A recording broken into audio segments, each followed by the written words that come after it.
আমি কিছু ভাই আমি তো আমার শেষ হয়নি কথা, এটা কেস স্টাডি লিখেছি আপনার সারিনা কেলেঙ্কারি নিয়া, এই কিচ্ছা একাডেমিয়াতে ঢুকে তুমি খালি আওয়াজ দিচ্ছি না, আমার কথাবার্তা হয়ে গেছে কলে ফাইনাল। কেস স্টাডির নাম দিচ্ছি কি জানেন?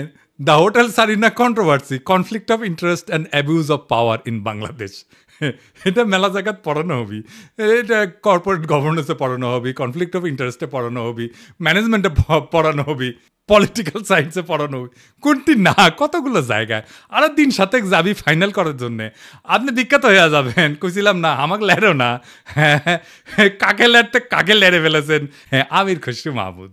যে সরকার জনগণের ভোটে নির্বাচিত হবে তারা জনগণের কাছে দায়বদ্ধ থাকবে, জবাবদিহি থাকবে, সেটা যেই সরকারই হোক।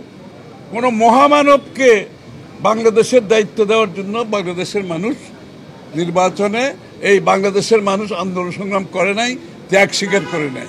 আর কোনো মহামানব কোনো দেশের গণতন্ত্রের সমাধান দেবে তার জন্য বাংলাদেশের জনগণকে অপেক্ষা করতে হবে, এটা বিশ্বাস করার কোনো কারণ নেই। আমির খুশরু ভাই উনি কইছে নির্বাচিত সরকার জবাবদিহি করবে জনগণের কাছে, কোনো মহামানবকে ক্ষমতায় বসানোর জন্য বাংলাদেশের মানুষ আন্দোলন সংগ্রাম করে নাই, ত্যাগ স্বীকার করে নাই।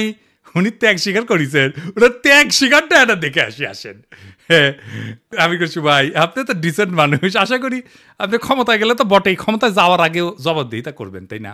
আচ্ছা আমির খুশরু ভাই, এই যে হোটেল সেরিনা আপনার ছিল তো না? এখন আপনি কইবেন যে আমি মালিকানা ছেড়ে দিছি, কথা সত্য মানলাম, আপনি মালিকানা ছেড়ে দিচ্ছেন। কয়টা জিনিস বলেন তো, যে জমিটা যার উপরে দাঁড়িয়ে আছে হোটেল সেরিনা, এটা তো চট্টগ্রাম স্টক এক্সচেঞ্জের জমি, তাই না? ওই সময় আপনি চট্টগ্রাম স্টক এক্সচেঞ্জের চেয়ারম্যান ছিলেন, তাই না? তো কি কি হয়েছিল আমি বলি খুশি ভাই, কিছু মনে করেন না, আমার কনফিউশন হয়েছে, কনফিউশন দূর করে দাও আপনার দায়িত্ব। আপনি বিএনপির অতি গুরুত্বপূর্ণ নেতা, আপনি জবাবদিহিতার কথা বলেন, আপনার দলের হাতে রাষ্ট্রের দায়িত্ব যাবেন, আসেন কি কি হয়েছিল দেখি, কোথাও ভুলে নিলে ধরে দেন, তাই না? মানুষের ভুল বোঝা ঠিক না আপনারে, তাই না? 1995 থেকে 2001 সাল আপনি তখন, এটা আওয়ামী লীগের আমল, আপনি তখন চট্টগ্রাম স্টক এক্সচেঞ্জের চেয়ারম্যান ছিলেন। এই সময় রাজুক থেকে ঢাকার Banani road number 17 plot number 27 Chittagong stock এক্সচেঞ্জের টাওয়ার নির্মাণের জন্য কেনা হয়, মাশাআল্লাহ। কিন্তু সমস্যাটা হইতেছে ভবিষ্যতে এই জমি আপনার ব্যক্তিগত মালিকানায় পরিণত হবে। কেমনে হবে? এটা বিশাল স্টাডির ব্যাপার, মেলা সময় লাগিছে কলে, এমন কঠিনভাবে এটা খাইছেন আপনি, মাশাআল্লাহ জটিলভাবে খাইছেন কলে আপনি। এটা আপনার আমার স্যালুট জানানো লাগে। যদি এরকম জমি জমার লোপটোপ থাকলে হইনি না আমি কল আপনার ছাত্র হইলাম নি। কি চমৎকারভাবে যে আপনি খাইছেন এটা। তো জমিটা পাইছেন, রেজিস্ট্রেশন হয়নি এখনো রাজুক থেকে। তো 25শে সেপ্টেম্বর 1999 সালে 74তম বোর্ড মিটিংয়ে চট্টগ্রাম স্টক এক্সচেঞ্জে সিদ্ধান্ত হয় যে প্লটটা ডেভেলপারকে দেবেন। ডেভেলপারটা ঠিক করে ফেলেন, আপনার নাম হচ্ছে গোলাম সারোয়ার। মুশকিলটা হইতেছে উনি আপনার ভগ্নিপতি।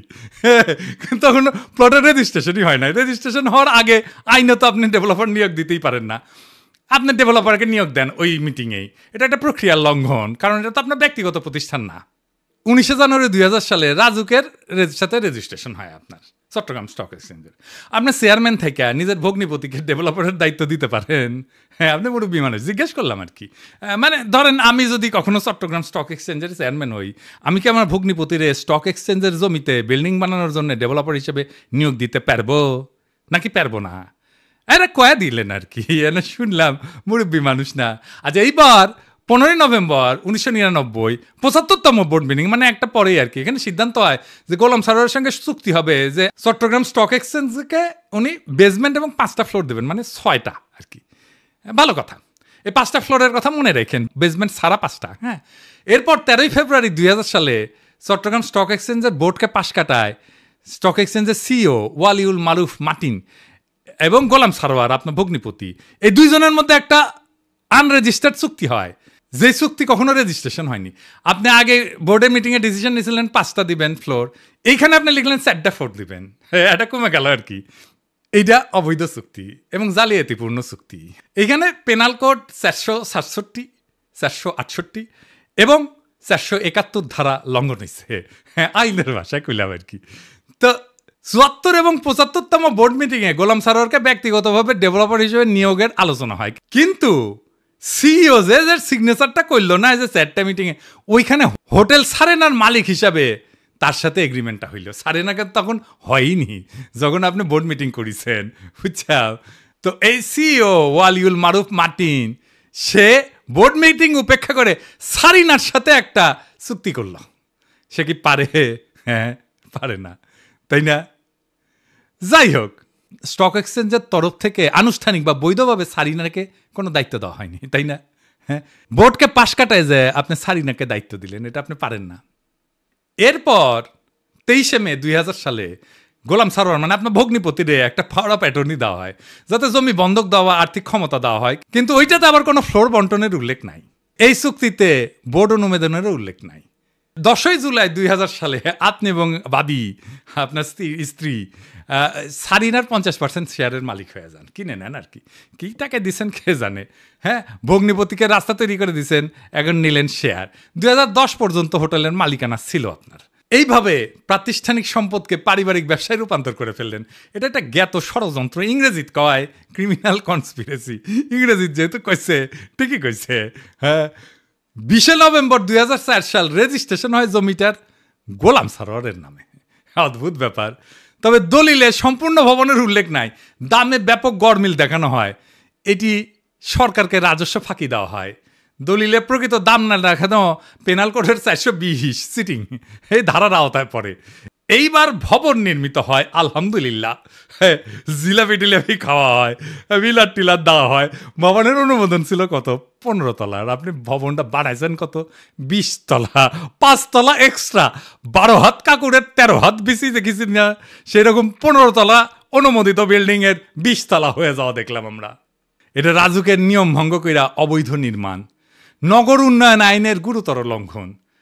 আর চট্টগ্রাম স্টক এক্সচেঞ্জকে 4টা ফ্লোর পরে এটা কমায় 4টা করা হয়েছিল না, সেটা আসলে যে অতিরিক্ত ফ্লোর বানায় দুটো থেকে দেওয়া হয়েছে। মানে মাছের তেলে মাছ ভাজিছেন, পুরা বিল্ডিং আর জমিন মালিক হয়ে গেছে আমির খসরু মাহমুদের পরিবার। বুঝিছাও মজার এই দারুণ চালাকি কইরা এমন একটা জায়গায় আপনি সম্পদ বানাইলেন, কি ফাইন সিস্টেম কইরা। আচ্ছা, খালেদা জিয়া এতিমখানার টাকা সরান নাই, টাকা ব্যাংকে ছিল, কিন্তু উনি নাকি নিয়ম মানেন নাই, তাই উনারে জেলে নিল হাসিনা। আপনার নামে কেন কোনো মামলা হইল না? আপনি তো বলেন আপনার মালিকানা নাই। মালিকানা ছিল তো ওই সময়, এক সময়, তাই না? ওই মালিকানার কি আপনি নিতে পারেন? আপনি ডিউ ডিলিজেন্স করেছিলেন, করেন নাই। আপনি জানতেন না 15 তলার পারমিশন নিয়ে 20 তলা বানানো হয়েছে? হ্যাঁ, তাও তো শেয়ার কিনেছেন। আপনার তো ডিউ ডিলিজেন্সই ধরা পড়ে যাওয়ার কথা। এই সারিনাতেই তো আপনি আবার ফার্মের বাসায় দান্দিক বোকা চোদাদের নিয়ে মিটিং করেন, কমিউনিস্টদের নিয়ে। ইনভেস্টমেন্ট সামিটের টাইমেও মিটিং করেছিলেন।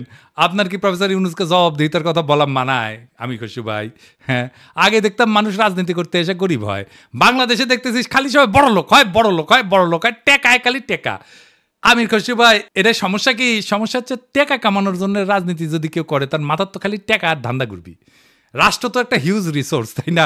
ওই রিসোর্সের মালিকানা নেওয়াটাই কি রাজনীতি?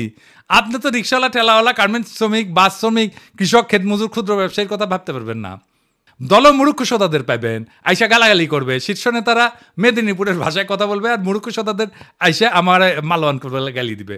সব আর্কাইভ করা আছে। ইলেকশনের আগে গালির কোলাস কইরা কোন নেতার সাথে ওই মুরুক্ষ সদা ছবি তুলিছে, সেগুলো দিয়ে এপিসোড বানাবনি। মিলিয়ন মিলিয়ন দেখে দেখবি, ফ্রি ক্যাম্পেইন করে দিব।